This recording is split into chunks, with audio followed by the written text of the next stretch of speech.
Good morning, everybody. This is P. Francis McNichol, otherwise known as Phil to my friends, doing one more video about dictionaries and how they help you in general. This was my birthday present, the Webster New Universal Unabridged Dictionary. Unabridged means that they have everything added in it. There's no subtraction of words. I want to say they keep on upgrading the lexicon and giving the dictionary more words to define with more knowledge.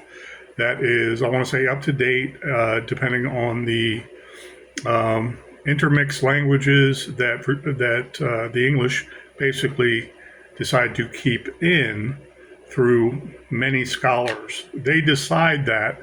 However, we are the ultimate deciders of the fate of the words when we keep on using them. Some words are not bad words, but they're slang, and they will be accepted eventually. How they do that, I don't know exactly. Is there a time frame? Is there something keeping that word from being put into print? And an actual word that could be used, I want to say graded on. A lot of people are looking at education nowadays as not being a test, okay? Something you familiarize yourself with. And it's like, no, you want to memorize the words and be graded on that and then apply those words. If you become a prolific author, writer, you write for a living per se, and you don't want to write Bush League stuff, and people are like, this is wrong, this is the wrong word in the wrong tense. I understand what that person is writing and trying to convey. However, it's the wrong word because the tense is all wrong. Okay? There are new words that people can accept or just not use them. I assume that is their philosophy. Okay? And that's where we're at this time. So, describing this book, it's basically 3 inches thick, 4 inches thick. It dwarfs mine. It has 1,644 pages. That's of the actual words. It has over 2,000 illustrations. And again, I said before, 11 specialized dictionaries, reference books, and supplements. Okay, I went through A to Z in this book, and I looked at the order of the alphabet, and this book is mostly words, okay, with their meanings and all the different uses. I'm going to get to the back of the book in a minute too, because the back of the book is almost as important as that vocabulary, so you have a good idea of things you can look up. I want to say historical things, chronological things, people, places, and things, what have you, and start writing from there or do quick research. And then you can look into, of course, encyclopedias, desk references, all kinds of other codexes that might exist way back when, hundreds of years ago. Okay, you can go to the library and research this stuff in the back of a dictionary like this and get more specifics and research your topic even more. Let's say it's a great work in history, okay, Shakespearean, okay. Go to the library and you have an idea what you're looking for by this being the first reference, okay. This puts you in the ballpark. And then you can work on more specifics about that written work, that artistic piece, and actually know what it is, the ins and outs of it, how it was written, by who, of course, the time, why it was written. You get the idea. Okay, so turning to the back of this book, it says Webster's New Universal Unabridged Dictionary includes a 1,664 page dictionary of the English language with more than 250,000 entries, over 2,000 illustrations and spot maps, a chronology of major dates in world history, presidents of the United States, vice presidents of the United States. So there was an event in history. You look up the presidents and that time and that chronology, you say, oh, that president, okay, let me look now. If I'm at the library, I want to pull up some newspaper clippings and see what the president was thinking and get a more in-depth idea about that historical reference. Okay? You don't have to just worry about a history book telling you something that might be slanted or is not specific. Okay? Sometimes those history books talk in generalities, and that's all the professor wants you to do, or they expect you to read, study, know the material, and then ask more questions before you're going to be tested on it, okay, and take your exams. It's common sense stuff, okay? This is a great start. It's my point, okay? Specificity matters always when it comes to historical accounts and you're doing research on it. If you want to be in the ballpark and do your own spin on something, of course, you have that leniency, especially if it's fiction, okay? But going on here, the Declaration of Independence, there's probably some information with that and the philosophy about it. The Constitution of the United States, okay? Again, this here, let's go over the year real quick, okay? Because I haven't looked at this thing much. At the very beginning of the book, there's pronunciation key, foreign sounds, etymology key, languages, and nice little abbreviations.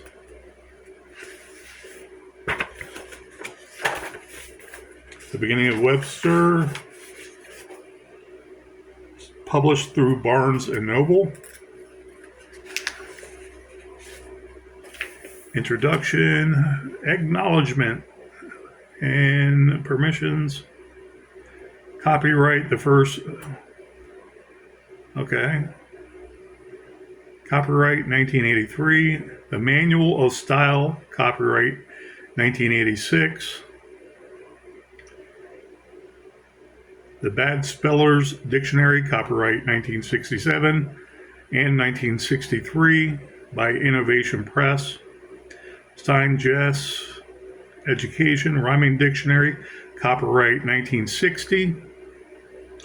Webster's Crossword Puzzle Dictionary, I'll get to that in a second. 1986, copyright 1963, copyright 1964, by all the publishers that published it again. Copyright 1989 by Dilithium Press Limited, all rights reserved.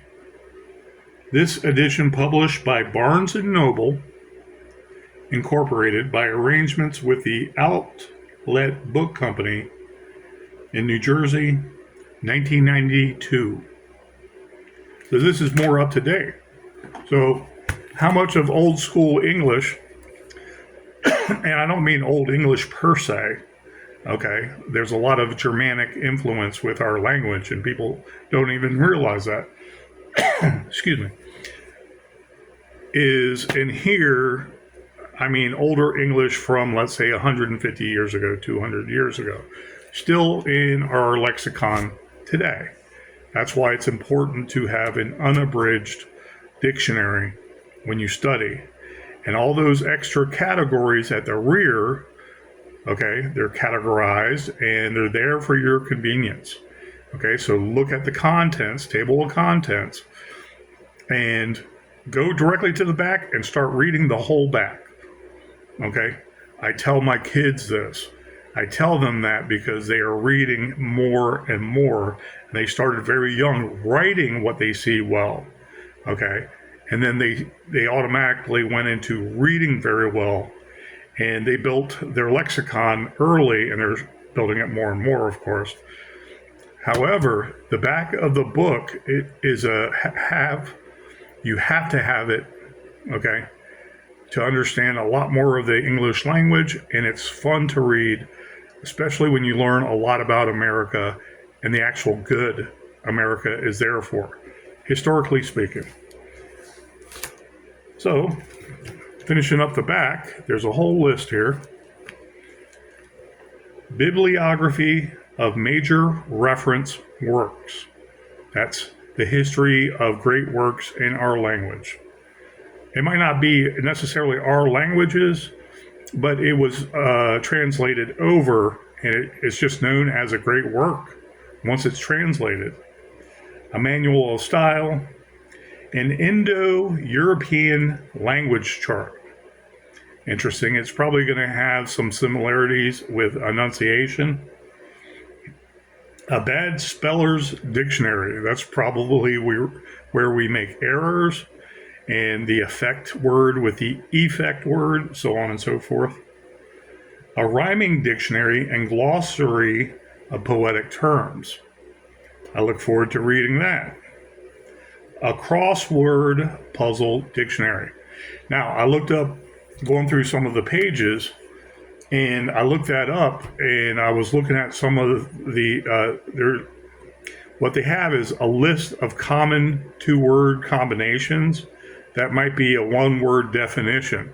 So if you have the hint during the crossword puzzle, okay, or the Scrabble word, okay, you have two words as a hint, and right beside it is what it's actually referring to, okay? Here is a complete reference library in one convenient, comprehensive volume. So I was thinking of the words codex, and like way back when we started to communicate and write on parchment and papaya, or I'm not papyra. Okay, let me be clear with that, because I mess up words enough when I'm rambling. Anyways, they called them codexes when they started putting them in book form with some kind of spine on the edge, and it was just a page, a page, a page, and they could write on the front and the back of it so that it was easier to carry around. The more intelligent people that were wealthy in any society, they had something that they can write with if they went to the church or the synagogue or wherever they went. Okay, I say town square, but I mean something in public, probably having to do with an emperor or a king. The more elite people had communication by a codex. And the original codex dictionaries, they do exist, are huge. They're probably thicker than I am tall. And they would open it up on a podium, and they would write, and they would write, and they would write definitions, they would write what's going on, historical accounts, and what have you. The clergy would do it, whatever the clergy was at that time, but they were called codex in general. And that was for the learned man to have historical reference about the king, what the king ordered, what the emperor ordered, what the church ordered. Okay, so there are dictionaries that predate America, and they were called codexes. There's so many different ins and outs of how that came to be, but because of this scroll and the umbilicus, okay, and I'm just unraveling it, you'd have a really thick roll of papyrus that you'd have to keep on writing and keep on rolling, or keep on adding to it, or do another one, and you'd have a thick roll of it for one work. Okay? The codex, when people say codex, it's nothing but a compilation of information. Not necessarily all a dictionary, but things that define that time, define the church, define the king, define the emperor, or the government, or what is going on. So some people, let's say if they were artistic, writing the Bible, and they could write on a scroll, okay? I don't believe they did that often before Jesus or after the death of Jesus. But the compilations that they put on paper, they would do one after another, front and back, one after another. They would compile it and call it a codex. Basically, a compilation of what is written. So this book right here, I'm a bigger guy, okay? I can just carry this book around, okay?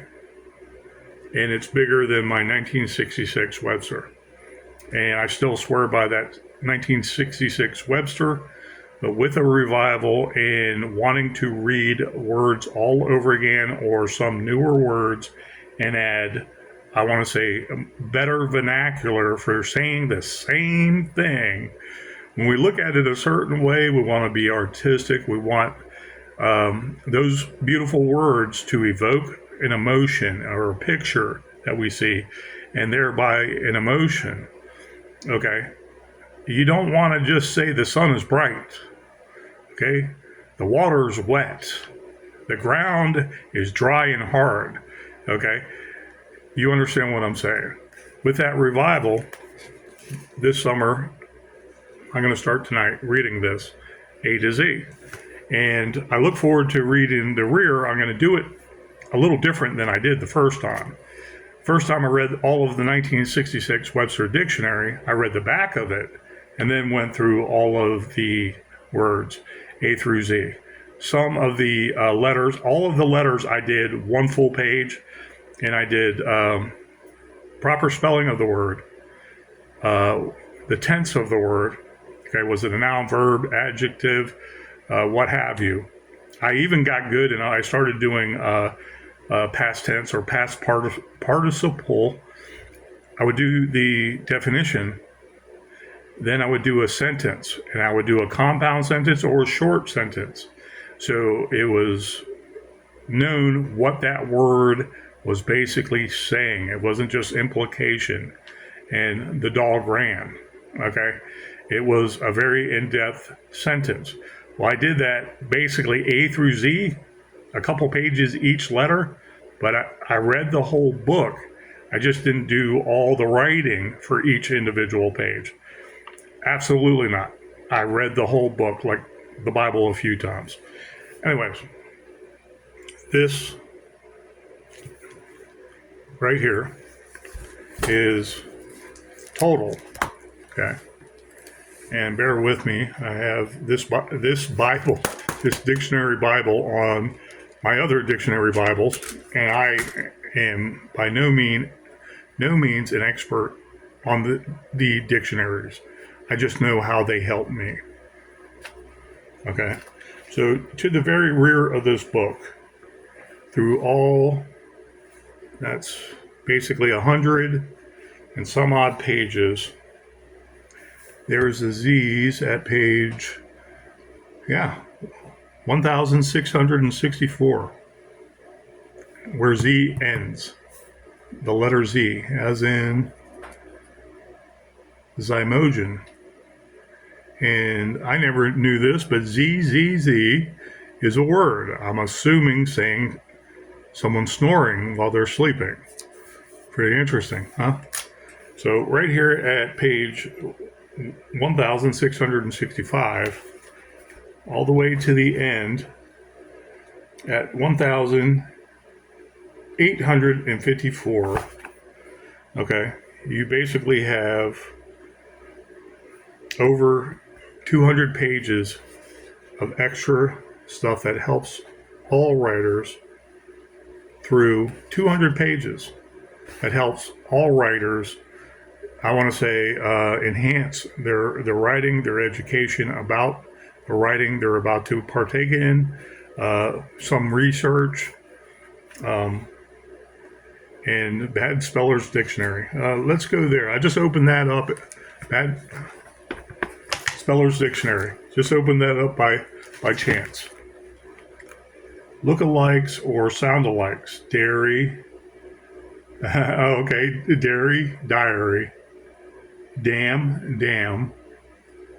like a water dam and dam curse. It has it in parentheses too. Just wonderful stuff. And it has the lookalikes and soundalikes for each letter. Okay? That is so cool because it's more thorough than the 1966 dictionary. So this is published in 1992. Okay? 33 years ago. If we get something new age, is it still going to have the same information? A lot of our institutions do not teach these things. Okay, they expect you to already know them. Okay, and I want to say our schools, grade schools, do not go into these hardly at all anymore. They go over reading and writing skills, okay, but not a lot of different things you can find out on your own that might be mistakes we make, okay? The school does not want you, most schools do not want you to know about the Constitution. I guarantee you that. I know by having children right now. The manual of style.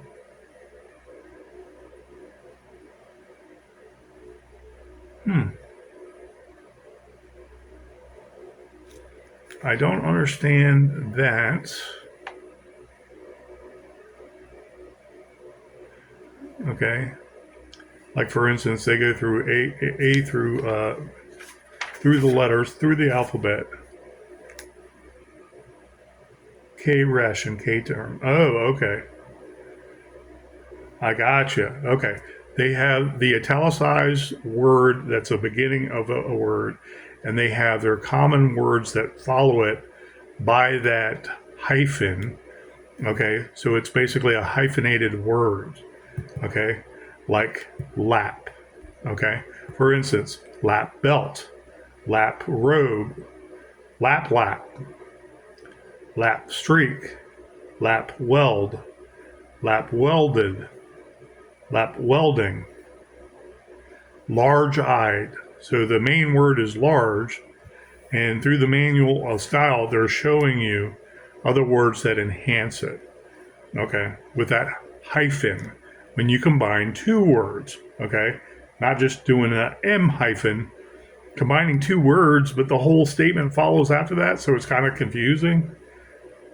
You're like, those two words don't go together really good like that.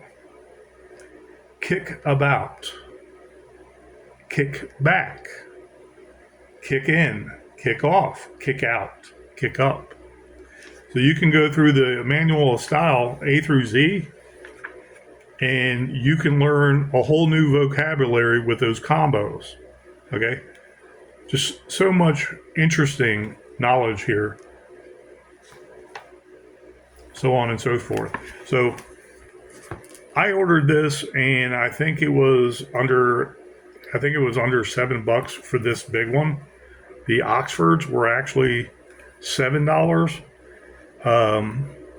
that I showed on camera before, but this is worth it. This is worth $20, but you can get them for like $8 online. Okay, and some people will say, "Well, that's not up to date." Yes. Well, much of your vernacular that you use every day would tell you common sense words are still in use. Okay? If you see a word that is not really known, it's not your responsibility to use it in your work in the future. However, you can still incorporate it for specificity and whatever the content is you're bringing up or you're trying to expose as you're alliterating. So do you want that word to die in a dictionary and no one ever uses it just because you didn't hear it before? Is it a smaller word that is not really going to trip somebody up when they read it and it's in a flowing work? That's for you to decide, of course. You can write about anything you want. And dare I say, the alliteration is there for a purpose, okay? The spirit of what you are writing might not always be spelled out. But if you have some words you bring back into the lexicon, then people look at it and like, oh, I remember that word. Or, hey, I don't know that word. I'm going to look it up. But man, that looks really interesting. And then they look up the definition. They're thinking the same thing as you. It's a word that we don't use often, but people should know about it. They might want to know about it. Okay? It's your decision as a practicing author to determine what you want in your work. Does it spell it out and it's boring? Is it kind of out there that goes in and out of different thoughts with different words that I want to say express more of what you're saying? Okay, so if someone ends up looking up that word, more power to them. They look it up and they're like, wow, I get it. I get it. That is a better work than I even thought. We don't want those words to go out of favor is what I'm saying, but is there a place for it? We have to determine that with the hard work we do. And that's why I bought these, and I decided about a month ago I'm going to do a revival this summer. I'm going to read and I'm going to study because I want to bring back mostly a lot of words. I want to learn older words that I can incorporate in any work or a specific work, and I know it's there, and I can look it up and research it again even quicker because I read it the first time. Do I want to sit there and study every night, writing? Probably not. To be honest, probably not. But this time, 1,664 pages of words, you can't go wrong. You can't go wrong. When you learn this lexicon, then when you go to those elitist circles and you give due respect where due respect is earned, they'll also say you are deserving of that because you put in the legwork. I don't want to hear about crap that says dues this, dues that. I already paid my dues and then some. If anybody read my first 2 novels, no offense, that stands the test of time, even with the vanity publisher sabotaging my books. Okay? I say that with a straight face. My first 2 novels are going to be movies. They are.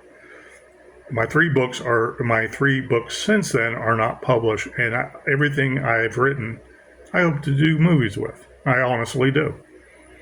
But no one can tell you you're not there when you had a good product and you compare it to other people and you're being brutally honest with yourself. Every college student should have this right on their desk. First thing they do is open it up. Read a page. Just read a page a day. And each day, you're incorporating more of those words over and over and over again. So they're in our lexicon, in our brains, and we have more wonderful ways to express ourselves. So, like I said before, this was my present. 1,800 and some odd pages worth. Good luck to you guys and enjoy your summer. This will be the last video about any dictionaries whatsoever because I don't like preaching. I don't. I just think this is a tool every serious author can use and do the best work they're entitled to do and wish to do. They can achieve their goals easier with that. Thank you guys, and I hope you have a great day. Take care.